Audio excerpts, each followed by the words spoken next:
Assalamualaikum warahmatullahi wabarakatuh. Salam sehat, salam sejahtera, dan salam bahagia, bahagia buat kita semua. Bismillahirrohmanirrohim. Alhamdulillahirobbil alamin. Ashadu alla ilaha illallah wasadu anna Muhammad Rasulullah. Allahumma sholli wa salim ala Sayyidina Muhammad wa ala ali Muhammad. Sahabat yang dirahmati Allah, ayo bantu bagikan video ini sebagai amal jariyah. Barang siapa mengajak manusia kepada petunjuk, maka baginya pahala seperti pahala orang yang mengikutinya tanpa mengurangi pahala mereka sedikit pun. Hadis riwayat Muslim. Jangan lupa di-subscribe ya. Kisah pemuda yang taubat di zaman Rasulullah. Suatu hari Umar datang menemui Rasulullah dengan menangis. Rasulullah pun bertanya kepadanya, "Apa gerangan yang menyebabkan engkau menangis, wahai Umar?" Kata Umar, "Sungguh hati saya merasa tersentuh oleh ratapan seorang pemuda yang ada di pintu rumah Tuan." Rasulullah pun merintahkan Umar untuk bawa pemuda itu. Ketika pemuda itu telah sampai di hadapan Rasulullah, beliau pun bertanya kepadanya, "Wahai pemuda, apa gerangan yang menyebabkan engkau menangis dan meratap?" Pemuda itu menjawab, "Wahai Rasulullah, yang membuat saya menangis ialah banyaknya dosa yang terlanjur saya lakukan. Saya takut bila Allah murka kepada saya." Beliau kembali bertanya, "Apakah engkau mempersekutukan Allah dengan sesuatu?" "Tidak," jawab pemuda itu. "Apakah engkau telah membunuh orang dengan tanpa hak?" tanya Rasulullah. "Tidak," jawab pemuda itu. "Allah akan mengampuni semua dosamu. Meskipun dosamu itu sepenuh 7 langit dan bumi," jelas Rasulullah sembari menenangkan pemuda itu. Mendengar penjelasan Rasulullah, pemuda itu pun berkata, "Wahai Rasulullah, dosa saya lebih besar dari 7 langit dan gunung yang tegak berdiri." Beliau pun menimpali, "Apakah dosamu lebih besar dari kursi, kekuasaan Allah?" "Dosa saya lebih besar lagi," ratap pemuda itu. "Apakah dosamu lebih besar dari arsy?" Beliau kembali bertanya. "Dosa saya lebih besar dari itu," jawab pemuda itu. "Apakah dosamu lebih besar, ataukah Allah?" tanya Rasulullah. "Allah tentu yang lebih besar dan lebih agung, tapi saya malu kepadamu, wahai Rasulullah," jawab pemuda itu. Beliau pun bersabda, "Janganlah engkau malu. Beritahukan dosamu kepada saya," pinta Rasulullah. Oleh karena beliau yang meminta, maka pemuda itu pun tak kuasa untuk menolaknya. Akhirnya ia pun menceritakan dosa yang telah dikerjakannya. Seraya berkata, "Wahai Rasulullah, sungguh saya adalah seorang pemuda pembongkar mayat dalam kubur sejak 7 tahun yang lalu. Suatu ketika ada seorang gadis putri seorang sahabat golongan Ansar yang meninggal dunia, maka saya pun membongkar kuburnya dan mengeluarkannya dari kafannya, karena tergoda bisikan setan. Saya pun menggaulinya. Tiba-tiba gadis itu berbicara, 'Tidakkah engkau malu kepada kitab Allah dan pada hari Dia meletakkan kursinya untuk memberikan hukum serta mengambil hak orang yang dianiaya dari orang yang telah menganiayanya? Mengapa engkau jadikan aku telanjang di hari penghimpunan kelak dari orang-orang yang telah meninggal dunia? Mengapa engkau jadikan aku berdiri dalam keadaan junub di hari bahan Allah?' Mendengar cerita itu Rasulullah pun meloncat karena gusarnya. Dengan suara keras, beliau berkata, 'Wahai pemuda fasik, keluar dan jauh-jauhlah kamu dari saya. Tidak ada balasan yang pantas untukmu kecuali neraka.' Pemuda itu pun keluar dengan menangis sejadi-jadinya. Ia menjauh dari halayak ramai dan menuju ke padang pasir yang luas. Dengan tidak mau makan dan minum sesuatu pun, serta tidak bisa tidur sampai 7 hari lamanya.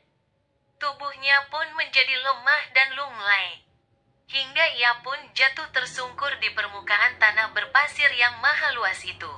Seraya meletakkan wajahnya di pasir sambil bersujud, ia berdoa dan meratap. Wahai Tuhan, aku adalah hamba-Mu yang berdosa dan bersalah. Aku telah datang ke pintu Rasul-Mu agar dia bisa menolongku di sisi-Mu. Namun ketika ia mendengar dosaku yang sangat besar, ia mengusir dan mengeluarkan aku dari pintunya. Kini aku datang ke pintu-Mu, agar Engkau berkenan menjadi penolongku di sisi kekasih-Mu. Sesungguhnya Engkau Maha Pengasih kepada hamba-hamba-Mu. Tak ada lagi harapanku kecuali kepadamu. Kalau tidak mungkin, maka lebih baik kirimkan saja api neraka dari sisimu, dan bakarlah aku dengan api itu di duniamu ini. Sebelum Engkau bakar di akhiratmu nanti. Sepeninggal pemuda itu, Rasulullah didatangi oleh malaikat Jibril, seraya berkata, Wahai Rasulullah, Allah telah berkirim salam kepadamu. Beliau pun menjawab salam Allah. Setelah itu malaikat Jibril kembali berkata, Allah bertanya kepadamu, apakah kamu yang telah menciptakan para makhluk? Beliau menjawab, tentu saja tidak. Allah yang telah menciptakan semuanya. Allah juga bertanya kepadamu, apakah kamu yang telah memberi rezeki kepada makhluk-makhluk Allah? Malaikat Jibril kembali bertanya, tentu saja Allah lah yang telah memberi rezeki kepada mereka. Bahkan juga kepadaku, jawab beliau. Petik 2. Apakah kamu yang berhak menerima taubat seseorang? Kembali malaikat Jibril bertanya. Allah lah yang berhak menerima dan mengampuni dosa hamba-hambanya, jawab beliau. Mendengar jawaban-jawaban Rasulullah, malaikat Jibril pun berkata, Allah telah berfirman kepadamu, telah aku kirimkan seorang hambaku yang menerangkan satu dosanya kepadamu. Tapi mengapa engkau berpaling daripadanya dan sangat marah kepadanya? Lalu bagaimana keadaan orang-orang mukmin besok, jika mereka itu datang padamu dengan dosa yang lebih besar seperti gunung? Kamu adalah utusanku yang aku utus sebagai rahmat untuk seluruh alam, maka jadilah engkau orang yang berkasih sayang kepada orang-orang beriman, dan menjadi penolong bagi orang-orang yang berdosa. Maafkanlah kesalahan hambaku, karena aku telah menerima taubatnya dan mengampuni dosanya. Mendengar teguran Allah, Rasulullah pun mengutus beberapa orang sahabatnya untuk menemui pemuda yang pernah diusir Rasulullah itu. Akhirnya mereka menemukannya dan mereka pun memberikan kabar gembira tentang ampunan Allah kepadanya. Lalu mereka membawa pemuda itu kepada Rasulullah. Dan kebetulan saat mereka sampai beliau sedang mengerjakan salat, maka mereka pun segera bermakmum di belakangnya. Setelah selesai membaca surat Al-Fatihah, beliau pun membaca surat At-Takasur. Baru saja beliau sampai ayat Hatta zurtumul maqabir, sampai kamu masuk ke dalam kubur, maka pemuda itu pun menjerit keras dan jatuh. Ketika orang-orang telah selesai salat, mereka pun mendapati ternyata pemuda itu telah meninggal dunia. Allah berkenan menerima taubatnya dan memasukkannya ke dalam kelompok hamba Allah yang soleh, walahu a'lam bisawab. Kirim ini semampumu dan seikhlasmu kepada sesama muslim. Sampaikanlah walau hanya pada satu orang. Karena, saat kamu membawa Al-Quran, syaitan biasa-biasa saja. Saat kamu membukanya, syaitan mulai curiga. Saat kamu membacanya, ia gelisah. Saat kamu memahaminya, ia kejang-kejang.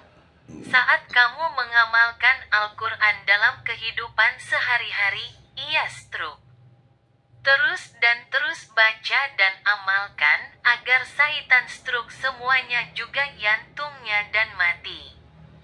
Ketika Anda ingin menyebarkan ini, lagi-lagi syaitan pun mencegahnya.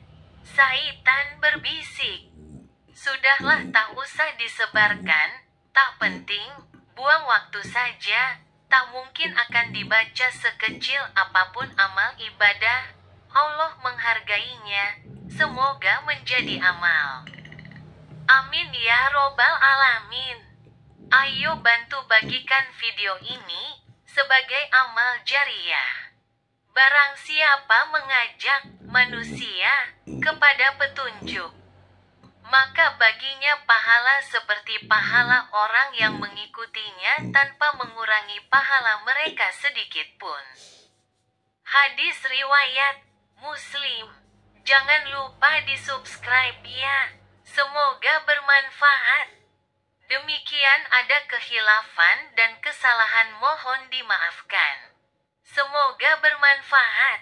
Terima kasih dan wassalamualaikum warahmatullahi wabarakatuh.